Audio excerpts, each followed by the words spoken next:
కేటీఆర్ గారు ఒక అంశాన్ని చాలా స్పష్టంగా తెలియజేశారు.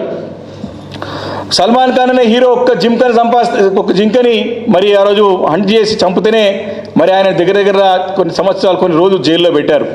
మరి ఇన్ని జీవరాశులను మృతికి కారణమైనటువంటి ఈ రేవంత్ రెడ్డి ముఖ్యమంత్రిపై ఎందుకు కేసు పెట్టరు? ఎన్ని సంవత్సరాలు జైలుకి పోవాలి అని సందర్భంగా ప్రశ్నిస్తా ఉన్నాను.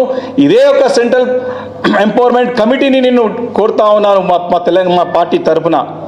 ఖచ్చితంగా మీరు ఎట్లయితే వైల్డ్ లైఫ్ ప్రొటెక్షన్ యాక్ట్ 1972 ప్రకారం ఈ యొక్క కంచే గచ్చి భూమి స్థలాలన్నింటి 400 ఎకరాల్లో ఎట్లయితే అటవీ ప్రాంతాన్ని పునరుద్ధరించాలని కోరుతున్నారో ఇదే వైల్డ్ లైఫ్ ప్రొటెక్షన్ యాక్ట్ 1972 ప్రకారం ఈ ముఖ్యమంత్రి రేవంత్ రెడ్డి పైన కేసు పెట్టాలని చెప్పేసి కూడా ఈ సందర్భంగా నేను డిమాండ్ చేస్తూ ఉన్నాను.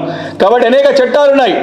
వాల్టా చట్టం కానివ్వండి, అదేవిధంగా 1996లో సుప్రీంకోర్టులో ఇచ్చినటువంటి గోవర్మాన్ జడ్జిమెంట్ కానివ్వండి, అదేవిధంగా ఈ యొక్క వన్యప్రాణి సంరక్షణ చట్టం వంటి యొక్క అన్ని చట్టాలను ఉల్లంఘించినటువంటి ముఖ్యమంత్రి గారి పైన తప్పకుండా చట్టరీత్యా మరి చర్య తీసుకోవాలి, కేసులు పెట్టాలని చెప్పేసి సందర్భంగా మనవి చేస్తా ఉన్నాను.